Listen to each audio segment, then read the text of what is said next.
congratulations on the show. Thank you. Continued success of the show. Titus was just telling us that Honey and Bosch are kind of more similar than they realised. Do you echo that sentiment? Oh yeah. I mean, one of the great things over the 7 seasons of Bosch is that we kind of had every kind of relationship. We were enemies, we were allies. I was supervising him, I had to represent him.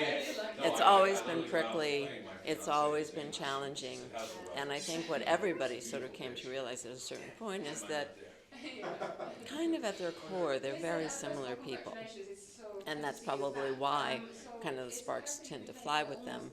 But however prickly things get, and they continue to be prickly in Bosch Legacy, there is a core of respect that they have for one another, and a weird, problematic but interesting friendship. And with Maddie, his daughter, involved in our connection, we became sort of this interesting, somewhat dysfunctional family unit. Yeah.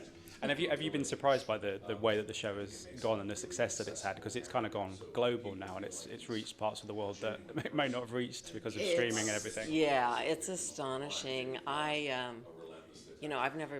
never been on a show that went for 7 seasons, and it's also been amazing for me because Honey Chandler, I think, was only supposed to be in the first couple of seasons. But I think the Chandler and Bosch dynamic was so interesting, and it became kind of a fan favorite. And then they realized that through Chandler, you bring in other elements of both the Los Angeles political scene, the legal scene. There were a lot of ways to interconnect other stories.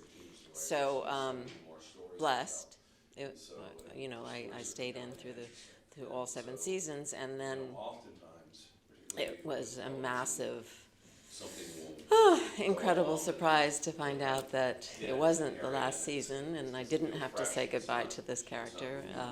I was actually going to get to do even more with it. Yeah. Have you enjoyed playing this character? Has it been something different to what you've done before? Been like one of the best jobs of my career. Yeah. It's particularly for actresses of a certain age, it can be challenging to find roles that are really multidimensional and also sort of stand on their own. You're not being somebody's mother or somebody's aunt or somebody's grandmother, or you know what I'm saying. Honey wasn't defined by any of that.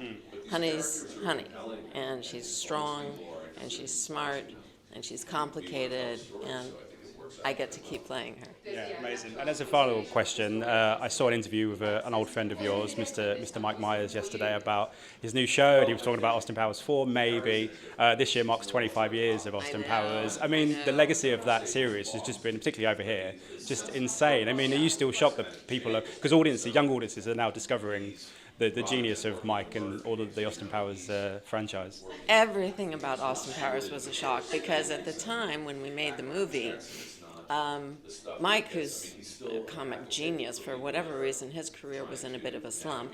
This was a small budget movie. Suzanne Todd, who produced it, is a very good friend of mine. She sent me the script and asked me to be in the movie as a favor. Right. That's how small a production we're talking about. And so one of the great things about a small production is you're kind of off the radar. So Mike and Jay Roach and everybody we got to go off, and just make whatever the movie needed to be, and had no idea. I was actually here in London shooting Lost in Space when Austin Powers opened, and I kind of had no idea what was going on until I'd gone to the train station. I think I was going to go to Paris for the weekend with my husband, and it was summer, and there were all these high school, American kids, and we're standing there, and all of a sudden I hear all this shrieking down the platform. "It's Mrs. Kensington!" And everybody starts running, and I looked at my husband, and I was like, "What the hell is going on?" And he goes, "It's huge, it's everywhere." So, yeah, it was quite an experience, and then it just, generation after generation, everybody loves Austin. Yeah, if you got a call to maybe do a small cameo in a 4th potentially, would you be there in a heartbeat? Oh yeah, I mean, I don't know if they have to pull me out of a casket at this point, Mrs. Never know with Kensington. these things. But no, it was so funny because in the original Austin Powers, right, we start the movie back in the 60s when Austin and I were partners, and then later on, I'm Elizabeth Hurley's mother, and we have these scenes. So like all throughout the shooting, I was like, okay, so what are we doing on the aging thing? Like, you know, this is quite a bit later, and nobody was really telling me anything, and I was getting more and more concerned, and at the end of the day, they put a gray streak in my hair, and that was it. That was it. That tells the story. So, yes, I would come back for Austin Yes, Powers we've gotta 4 and make do it a happen. cameo. We've gotta make it Because happen. I'll be 103 and I'll still look exactly the same. Look great, look great.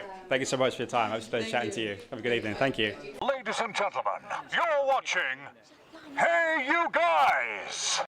Hey You Guys, huh? Hey, you guys. Is that from the Goonies? It is indeed, yes. Nice. Hey, you